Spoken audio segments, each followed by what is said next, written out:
Beloved, life is a game, and like every game, it must be played according to law. The laws are invisible yet immutable, and they govern our every thought, word, and deed.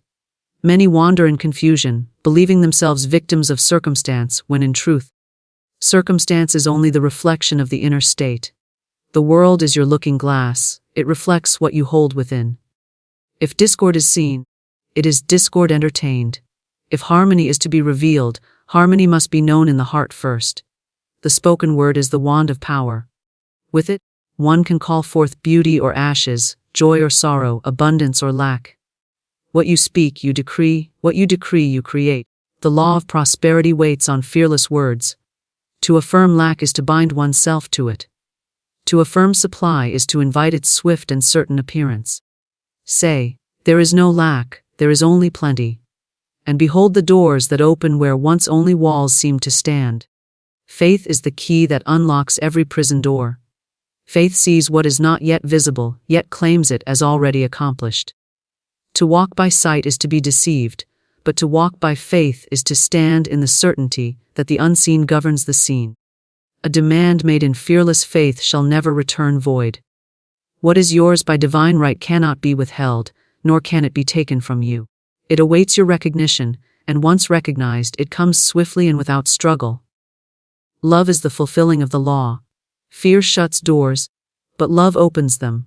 Love dissolves every appearance of resistance. What is held in resentment cannot bring blessing. To forgive is to free oneself. To release the other is to unlock one's own chains. Say, I bless you and release you into the harmony of God. And see how the crooked places are made straight. Love is the magnetic force that draws every good thing. It is the essence of supply, of health, of perfect expression. Intuition is the divine voice within, the inner guide that speaks in quiet certainty. Reason falters, for reason is limited by what the eyes behold. But intuition is limitless, for it draws from the reservoir of spirit. To follow intuition is to be led aright, even when the path seems hidden. To doubt intuition is to delay one's good. Listen to the still small voice, it knows the way to the treasure you seek. Every delay is only a preparation. What seems denial is but the law arranging the perfect fulfillment. Man must stand still and see the salvation of the Lord. The tide turns when the heart no longer clings in fear, but releases in trust. To say, I let go and let God, is to invite the miraculous. That which was longed for comes easily when the grasping ceases.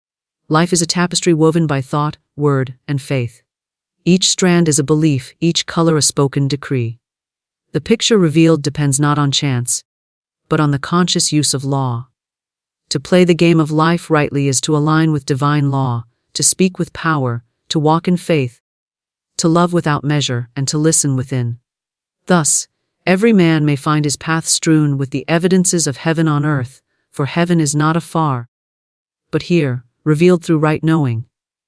Life is a game governed by divine law, and every move within this game is measured, ordered, and brought forth by an unseen principle that never errs. Man often imagines himself a creature of chance, tossed by the winds of fortune. Yet the truth is far different. Nothing comes by accident, nothing enters unbidden, all is the result of law in action. Just as the laws of mathematics or music remain unchanging, so too do the spiritual laws that govern existence. These laws are exact, impartial, and ever at work, whether man recognizes them or not. To live in ignorance of them is to stumble in darkness. Yet to awaken to them is to play the game of life with mastery. Life itself is not a struggle, though many treat it as such. Life is meant to be joyous, harmonious, and abundant, for divine law does not deal in lack or limitation.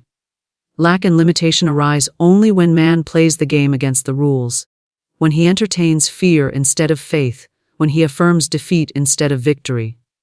The divine pattern is one of perfection, and that perfection is ever pressing to be made manifest. But man must align himself with it, for the law does not bend to his ignorance, he must bend to the law. Just as a musician cannot alter the laws of harmony, but must learn them and apply them, so too must man learn the laws of spirit if he wishes his life to resound with beauty instead of discord. One of the first laws man must understand is the law of sowing and reaping. Whatever seed is planted in thought and word will surely appear in form. The game is fair, for it reflects back exactly what has been put forth. To speak words of fear, doubt, and failure is to scatter seeds of weeds and thorns, and such a harvest will surely come. But to speak words of faith, joy, and success is to sow a field that blooms with good. The law knows no partiality, it simply brings to fruition what is planted. A careless tongue can ruin a life, while a conscious word can build an empire of peace and abundance. The game rewards accuracy, for every word spoken is a move made upon the board of life. Another law is the law of resistance. What man fears he attracts, for resistance holds the very thing in place. To fight against an evil is to give it strength, but to turn away from it in faith is to see it dissolve into nothingness. The player who seeks to win must learn not to resist, but to affirm. Instead of declaring, "I do not want sickness," he must say, "I am strong and whole." Instead of lamenting, "I am poor," he must affirm, "I am supplied and prosperous." The law takes no note of negations, only affirmations, and thus the game is won not by denying the shadows, but by calling forth the light. The law of non-resistance is closely bound to the law of faith. Faith is the winning move in every situation, for it sees beyond appearances. The player who looks only at the board and its current arrangement may believe himself cornered, but faith perceives the unseen hand that can rearrange the pieces at any moment. The law responds instantly to fearless faith, for faith opens the channel through which supply flows. The man who walks in faith knows that every need is already met, every door already open. Though the outer world has not yet revealed it, he plays with confidence, knowing the rules are on his side, and thus his moves are sure and unshaken. There is also the law of substitution. Man cannot erase a thought by force, but he can replace it with another. Fear cannot be banished by resisting it, but it can be dissolved by affirming faith. Hate cannot be extinguished by struggle, but it can be replaced with love. In the game of life, one must be ever vigilant of the inner board, the mind, for there the true battle is fought. To dwell upon failure is to invite it, but to dwell upon victory is to call it forth. The law is exact, and it never fails to bring into form that which is persistently held in thought. The player must therefore choose his thoughts as carefully as a master chooses his moves, for each thought carries the power to shape the game. The law of divine right order governs all. Nothing can be withheld from the one who plays rightly, and nothing can be forced upon him that is not his by divine right. When man demands his good fearlessly, declaring that it is his by divine right, the law responds by aligning all things to bring it to pass. Delay is not denial but only the rearranging of the board to create the perfect outcome. The law does not err, nor does it forget, it works with precision, and in its precision lies the certainty of victory for the one who trusts it. Life as a game is not meant to be played in half-awareness, stumbling and guessing. It is meant to be played with knowledge of the rules, with conscious moves, with the certainty that the law is always for man and never against him. The universe is not hostile, it is perfectly ordered, perfectly balanced, perfectly responsive to the inner state of man. The one who aligns with divine law finds that doors swing open where once there were walls, that obstacles dissolve where once there were mountains, and that harmony reigns where once there was discord. For the law cannot fail, and the game cannot be lost when played according to its rule. The spoken word creates reality, and it does so with a power that man seldom realizes. Every word uttered carries within it a seed, and that seed, once planted, takes root in the fertile soil of the unseen and springs forth into form. Words are not idle, nor are they forgotten once spoken. They are living forces, charged with the energy of belief and expectation, moving forth to build the circumstances and experiences that will later be encountered. When man understands this, he becomes cautious with his speech, guarding it as one would guard precious treasure, for he knows that careless words bring careless results, while words of faith and power bring forth good measure, pressed down and running over.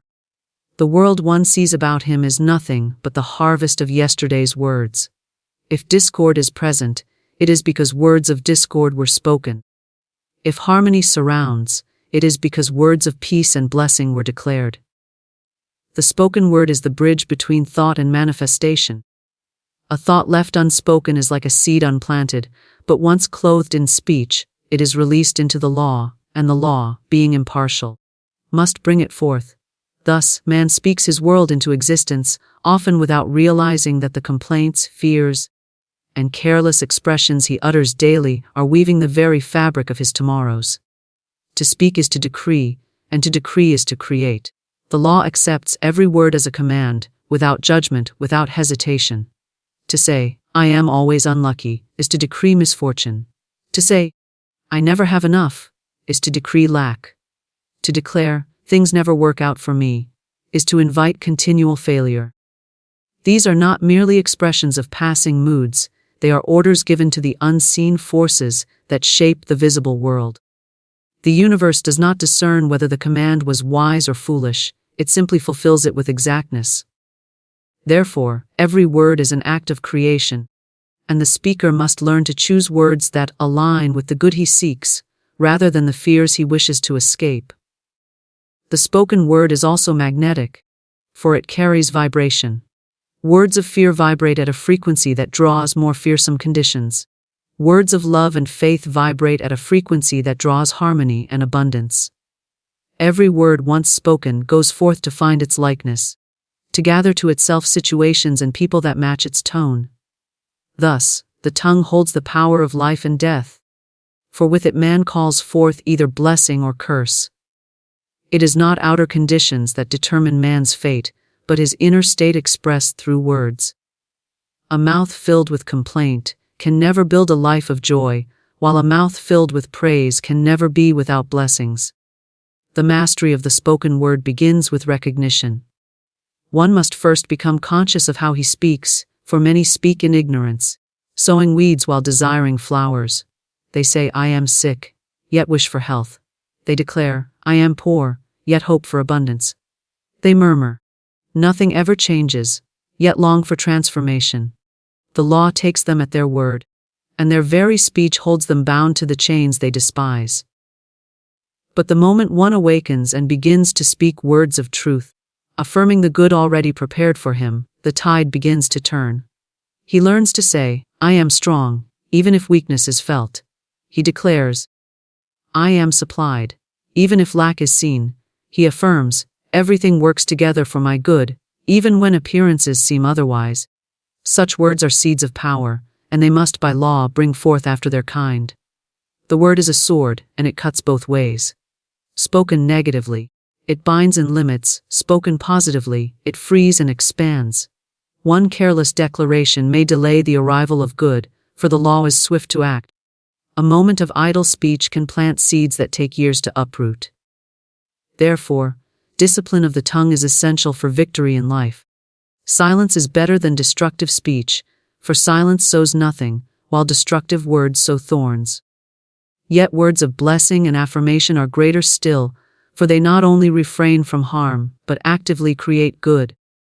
Every utterance should be measured against the standard of truth, for if it does not build, it destroys, and if it does not bless, it curses. The spoken word is also creative beyond the personal. It influences not only the life of the speaker, but also the lives of those who hear it. To speak words of encouragement is to lift another into strength. To speak words of fear is to plant fear in another's garden. Words spoken to children shape their futures, for the young heart accepts speech without resistance. To declare over a child, "You will never succeed," is to bind that child with cords of limitation. To affirm, "You are gifted and blessed," is to set that child upon a path of victory. Thus, man carries great responsibility in his speech. For with his tongue, he not only builds his own world, but also contributes to the worlds of those around him. There is also the spoken word of prayer and affirmation. To pray is not to beg but to declare. True prayer is a fearless statement of what is already true in spirit, clothed in words and spoken into form. The prayer that begs and doubts is weak, for it affirms lack even while asking for supply. But the prayer that affirms, "It is done, it is finished, my good now appears," is strong, for it speaks from the position of faith, and faith is the law's command. Affirmations, spoken aloud with conviction, charge the atmosphere with the reality desired. The words go forth, unseen yet unfailing, and gather the substance that forms the visible. The spoken word creates reality not once, but continually, for speech is a constant stream. Every day is filled with utterances, and each utterance builds. Therefore, the wise player of life does not speak carelessly, does not jest with failure, does not repeat words of fear that others proclaim. He chooses his speech as carefully as one chooses precious jewels, for he knows that each word is a gem with power to shine or to shatter. He fills his mouth with truth, with life, with blessing, until his world reflects the abundance of the words he has planted. Faith unlocks unseen supply, for faith is the key that opens doors which appear closed, paths which appear blocked, and resources which appear absent. Supply is never truly absent. It exists in the invisible, waiting to be called forth. Man's difficulty lies not in the lack of supply, but in his lack of faith to perceive and claim it. Faith does not question, it does not waver, it does not calculate according to appearances. Faith declares, "It is mine now," and by that fearless decree, the law is set into motion to bring forth the manifestation. Every form of visible abundance begins first in the unseen. Money, opportunities, ideas, health, and success all originate in the invisible substance before clothing themselves in form. Man who walks by sight only believes in what he sees and thus limits himself. But man who walks by faith sees beyond the visible and calls forth what is not yet expressed. Faith does not depend on evidence, for it is itself the evidence of things unseen. When faith speaks, the unseen responds, for it is the language understood by the law. Doubt, on the other hand, shuts the door to supply, for it affirms lack and affirms limitation. Fear says, "It cannot be," but faith says, "It is already accomplished." Supply is drawn to faith as surely as iron is drawn to the magnet. The man of faith never needs to force, never needs to struggle, for his certainty creates the channel through which supply flows. When he declares his good fearlessly, without wavering, supply must come, for the law cannot deny the one who believes. The one who doubts and hesitates blocks his own good, for he stands in two minds, affirming abundance with his lips but denying it with his heart. Faith is singleness of vision, and with that singleness comes power. Faith operates in the present, not in the future. To say, "Someday I will have," is to place supply afar off, always beyond reach. Faith says, "I have it now." And by claiming it now, it brings the future into the present. The law responds to the now, for spirit knows only the eternal present. Every delay is created by man's postponement in his thought, his waiting for a sign before he believes. But the one who dares to believe without a sign, who stands upon the invisible word and declares it true, finds that signs and evidences rush in to support him. The supply was always there, waiting for recognition, and faith is that recognition. The unseen supply is limitless. There is no scarcity in spirit, no lack in the divine storehouse. Scarcity is a fabrication of man's thought, born of fear and ignorance. Just as the sun shines without ceasing and never fears to exhaust itself, so too does supply flow endlessly to those who open themselves in faith. One does not need to calculate how it will come or through what channel, for faith leaves the method to the divine intelligence that orders all things perfectly. To demand the how is to doubt, to declare the what is to trust. Faith states the end and the law arranges the means.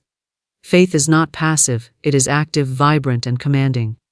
To sit in resignation, saying, "If it is meant to be, it will come," is not faith but doubt disguised as humility. Faith claims boldly, without hesitation, for it knows its authority. It does not beg or plead, for to beg is to confess lack. Faith demands, for it knows that demand backed by fearless certainty cannot be refused. The word spoken in faith is a decree, and decrees are laws to the unseen. That which is mine by divine right comes to me now, is a statement of faith that calls forth supply with irresistible force. Faith also removes fear. For fear is the great thief of supply. Fear binds the channels, closes the doors, and blinds the eyes. The man who fears poverty attracts it. The man who fears loss invites it. The man who fears failure prepares the way for it. Fear rehearses disaster, while faith rehearses triumph. Fear imagines the empty purse, while faith sees the overflowing storehouse. To dwell in fear is to entertain lack, but to dwell in faith is to entertain abundance. As a host cannot serve two masters, man must choose whether to entertain fear or faith, and that choice determines the supply that flows into his life. Faith is not shaken by appearances. Appearances may shout lack, may seem to prove the absence of good, yet faith is unmoved. Faith looks at the barren field and declares it rich with harvest. Faith looks at the closed door and declares it open. Faith looks at the empty hand and declares it full. The law responds not to appearances, but to the words spoken in faith, and in due time the appearance changes to match the declaration. Appearances are but shadows, fleeting and powerless, but faith is substance, enduring and creative. Faith also brings ideas, and ideas are the true currency of supply. When man opens in faith, he becomes receptive to the divine intelligence that whispers solutions, opportunities and directions. These ideas, once acted upon, bring forth visible wealth and success. Without faith, man shuts off inspiration, relying only on his limited reasoning. With faith, man taps into the infinite reservoir where every answer already exists.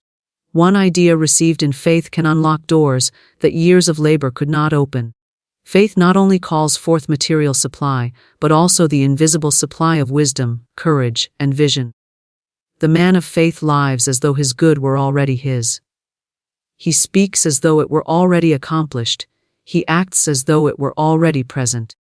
He gives thanks as though it were already received. This living in the end is the mark of true faith. Gratitude spoken in advance is the strongest affirmation, for it assumes the reality of what is not yet seen. I thank thee that it is done, is the language of faith, and such gratitude hastens the manifestation. The doubter waits to see before he thanks. The man of faith thanks before he sees, and by thanking he sees. Love fulfills the law and dissolves resistance. For love is the highest vibration and the strongest power. Where fear divides and repels, love unites and attracts. Fear closes doors, builds barriers, and holds man apart from his good, but love throws open the gates and sweeps away every obstacle. Love is the secret solvent that melts hardness, breaks down opposition, and restores harmony where discord seemed fixed. It is not a weak or sentimental thing, but a mighty force, creative and irresistible, for it is the very essence of divine law. When man aligns himself with love, he finds that every crooked place is made straight, every wall is turned into a door, and every difficulty dissolves like mist before the rising sun. To live without love is to live in bondage, for resentment binds, criticism binds, condemnation binds. These are chains forged by the tongue and heart, and they weigh heavily upon the life of the one who carries them. Love, however, cuts through these chains, for it releases and forgives. The one who forgives is the one who sets himself free, for while hatred may seem to hold the other in bondage, it is the hater who is imprisoned by it. To bless where one has been cursed, to forgive where one has been wronged, is to rise above the law of retaliation and to enter into the law of harmony.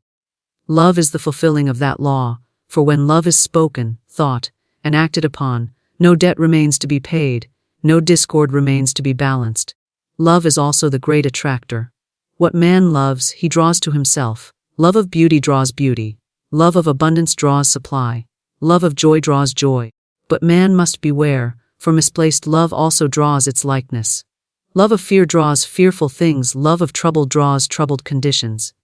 Therefore, true love must be directed toward the divine good, the eternal truth, the highest pattern. To say, I love good, I love peace, I love abundance, is to open wide the gates through which these very things pour. Love is a magnet, and what is loved is never kept afar. It comes swiftly and certainly, for the law cannot withhold from love. In every relationship, love is the harmonizer. Strife, quarrel, and misunderstanding dissolve before the presence of true love. To insist on one's own way is to resist, and resistance breeds more resistance. But to yield in love is not weakness, it is strength. Love sees the other not as an adversary but as another self, another expression of the same divine life.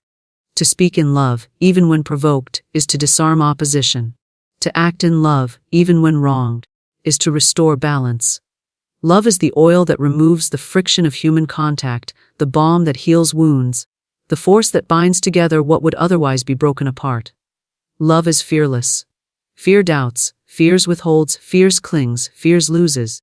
Love trusts, loves gives, loves releases, loves multiplies. Fear says, if I give I will have less, but love says, as I give, I receive more. Fear says, I must protect myself from harm, but love says, nothing can harm me, for I am one with good. Fear builds walls. Love builds bridges. Fear tightens the hand, love opens it.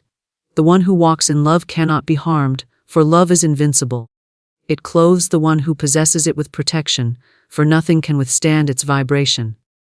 Perfect love casts out fear, and where there is no fear, there is no defeat.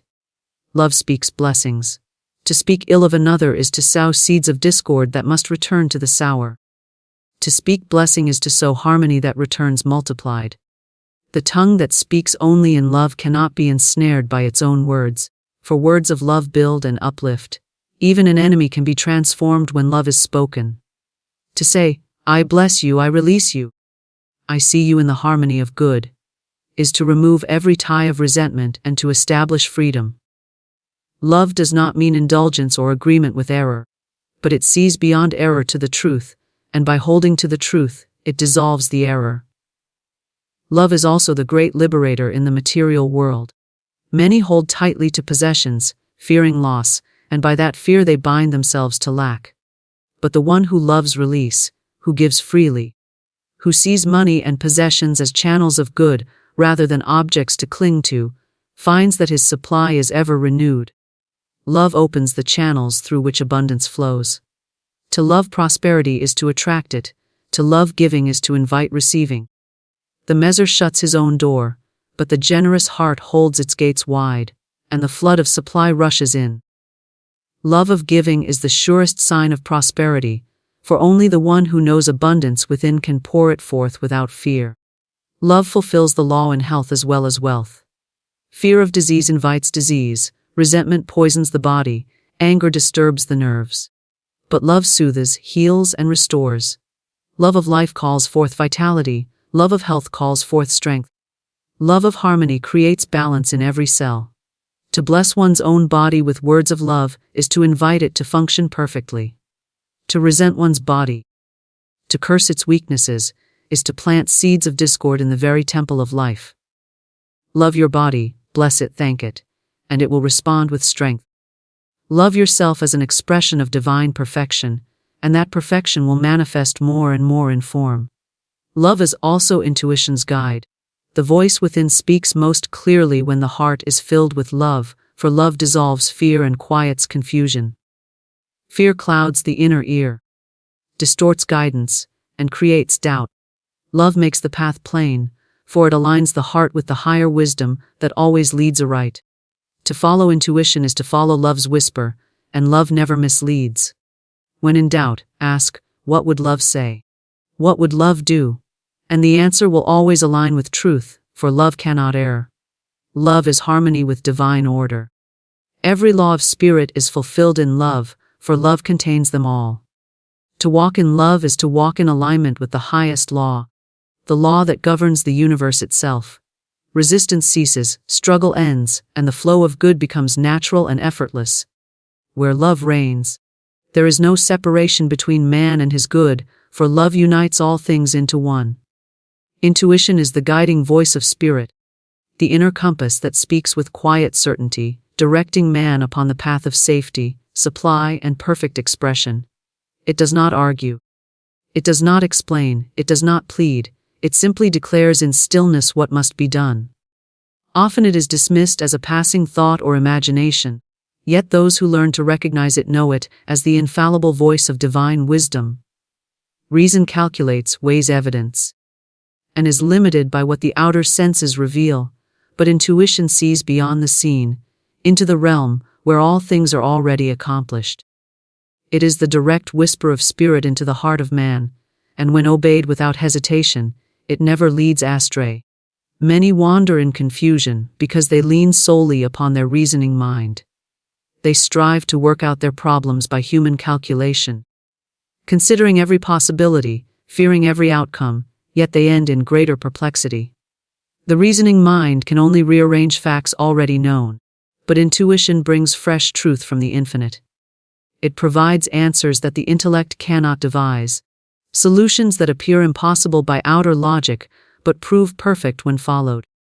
A step taken in obedience to intuition often unlocks doors that years of labor could not open, for it places man in alignment with divine order.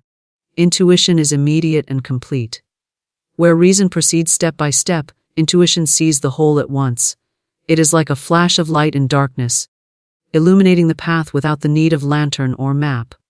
One may stand at a crossroads, uncertain which way to go, but in silence hears the inner voice say, "This is the way, walk in it." To ignore such guidance is to invite delay, but to follow it with trust is to discover that the road chosen leads directly to the desired good. Even when appearances suggest the contrary, intuition proves itself in the end, for it draws from a wisdom that cannot err. Intuition often speaks in gentleness, so quietly that the clamor of fear and doubt can drown it out.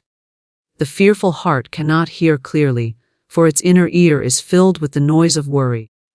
But the heart stilled in trust becomes receptive, and in that stillness intuition makes itself known. It may come as a sudden knowing, a phrase that repeats in the mind, a picture flashed before the inner eye, or a strong pull toward a certain action. However it comes, it carries with it a feeling of certainty, a peace that defies questioning. That peace is the seal of truth, and those who learn to heed it walk securely, no matter how uncertain the outer conditions appear. The voice of intuition never speaks of fear, never threatens, never condemns. Its tone is always calm, clear, and direct. Fear may masquerade as intuition, shouting warnings of disaster, but true intuition is never anxious. It may urge swift action, yet it does so with assurance rather than panic. To test whether a voice is intuition or fear, one need only observe its effect upon the spirit. If it brings confusion and unrest, it is not intuition. If it brings clarity and quiet certainty, it is the divine guide. Intuition also governs timing. Many failures are not the result of wrong actions, but of right actions taken at the wrong time. Reason pushes and hurries, but intuition knows when to move and when to wait. To act too soon may bring resistance. To delay too long may bring loss. But intuition always knows the perfect moment. The one who listens finds himself in the right place at the right time, meeting the right people, receiving the right opportunities. This is often called coincidence by those who do not understand, but it is the precise outworking of intuition followed. Supply is often unlocked by intuition. The reasoning mind may calculate how money should come, from which channel, by what means, yet the supply seems delayed. But intuition may whisper to take a step in a direction that appears unrelated to money, and through that step the channel opens. One may feel guided to visit a place, to speak to a certain person, to begin a certain task, and through that obedience, supply flows in unexpected ways. The divine intelligence knows infinite ways to bring abundance, and intuition is its messenger. The one who trusts this inner guidance never lacks, for he follows the path where provision is already prepared. Intuition is also the guide in relationships. Reason may judge by appearances, weighing words and actions, but intuition sees the heart. It may warn against trusting one who outwardly seems kind, or it may assure of the goodness of one who appears rough. Many heartbreaks and betrayals would be avoided if intuition were followed rather than appearances. Intuition also guides in speech, giving the right word at the right time. A phrase spoken in obedience to that inner prompting may heal a wound, reconcile a quarrel, or open a door of opportunity. The mind may hesitate, but intuition speaks swiftly, and obedience brings results beyond expectation. Intuition is cultivated by silence and trust. In the noise of constant thought and speech, its voice is drowned out, but in stillness it grows clear. The one who daily makes room for quiet communion becomes increasingly aware of the divine guidance within. Each time intuition is obeyed, its voice grows stronger. Each time it is ignored, it grows fainter. Trust also strengthens it, for doubt clouds perception. To say, "I trust my inner guide, I know it speaks truly," is to open the channel wider. The law responds to such trust, and intuition flows freely. The guiding voice of spirit is never absent. Even when man believes himself lost, intuition is present, whispering the next step. It does not reveal the entire journey at once, but only the step that must be taken now. Faith and obedience to that step lead to the next. And so the path unfolds, often in ways the reasoning mind could never have imagined. Intuition does not flatter the ego nor satisfy curiosity. It directs for the sake of harmony, safety, and perfect good. To live by intuition is to live in alignment with divine order. For it is the law's own voice, speaking within the heart of man.